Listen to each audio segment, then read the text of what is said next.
Have you ever looked back at a choice you made and just winced? Like, what was I thinking? Well, today we're going to pull back the curtain and look at the hidden forces that are constantly steering our decisions, often completely behind the scenes. Okay, picture this. You're heading into the grocery store. You've got a mission. It's a quick, surgical strike. You only need two things, milk and eggs. In and out. You've totally got this. And yet, 20 minutes later, you walk out and your cart is full. You've got chips, some cookies, that new fancy seltzer you saw, and then it hits you. Did you even remember to get the milk and eggs? Look, if that whole scenario sounds painfully familiar, you are definitely not alone. It's a universal thing. So the question is, why? Why does our brain keep sabotaging our best-laid plans? Well, the answer isn't that you lack willpower. It's actually about the design of our minds. As it turns out, our brains come with some factory-installed glitches.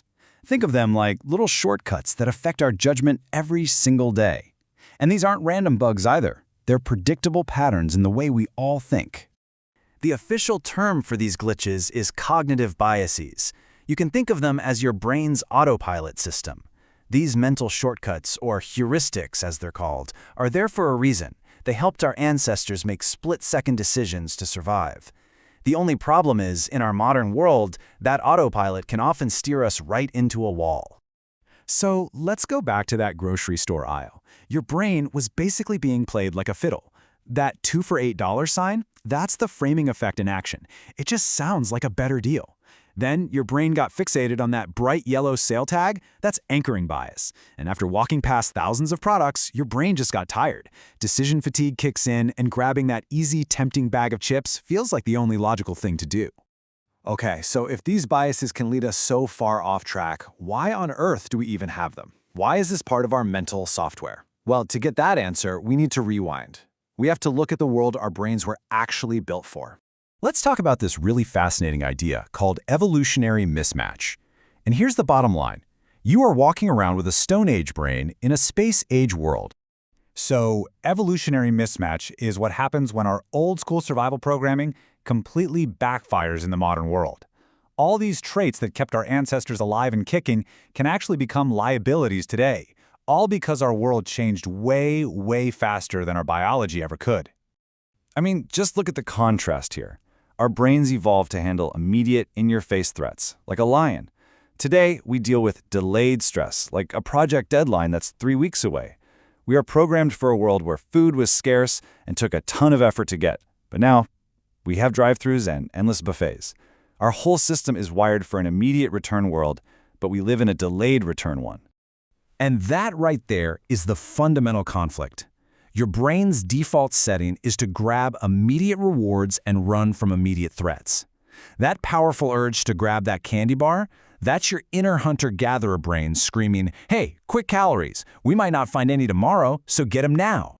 So we know our brains have these predictable glitches, right? But this is where things get really interesting.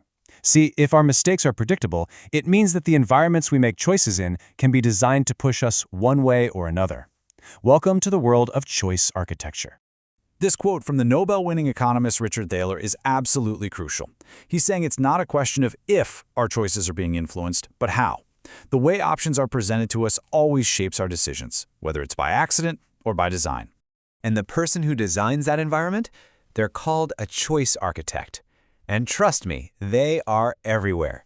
The person who decided to put the candy bars right by the checkout, choice architect. The engineer who designed the layout of the app on your phone, also a choice architect. Now, these architects have a seriously powerful toolkit. They can set the default. That's the option you get if you don't do anything at all.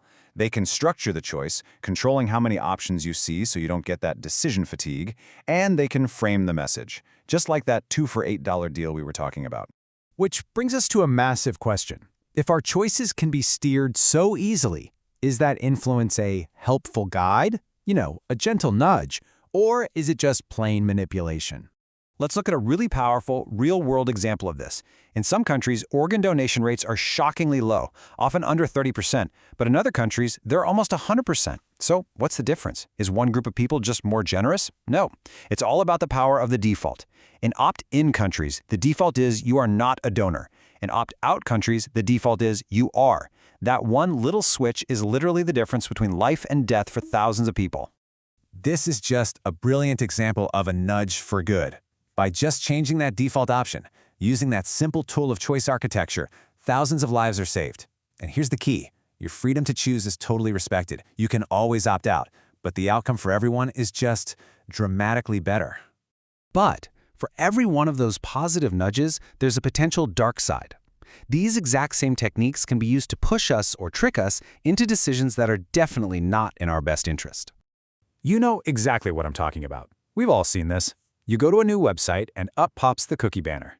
The Accept All button is huge, it's green, it's friendly, it's practically screaming, "Click me." Meanwhile, the button to decline or manage your settings is tiny, it's gray, or it's buried in another menu. That is a dark pattern. It's choice architecture specifically designed to nudge you into giving away your personal data. So just understanding that these forces are out there is the first big step. The next step is actually taking back control. Look, we can't just delete our brain's biases, but we can learn to spot them and start designing our own environments to help us succeed. It can feel a little hopeless, can't it? Like we're all just puppets on a string. But here is the really empowering part. Once you understand the rules of the game, you can stop being the one who's being nudged and start being the architect of your own choices. So here's a little toolkit you can use to fight back. First, always identify the default. Ask yourself, what happens if I do nothing here, and is that really what I want? Second, try to reframe the choice. Put it in your own words. And finally, for any decision that really matters, just slow down. Take a breath. Give your slow, rational brain a chance to catch up with your ancient, impulsive one. Because the reality is, choice architecture is happening all around you all the time, whether you see it or not. So the question isn't if your choices are going to be influenced, but by whom. So now that you know the rules, what choices are you going to start designing for yourself?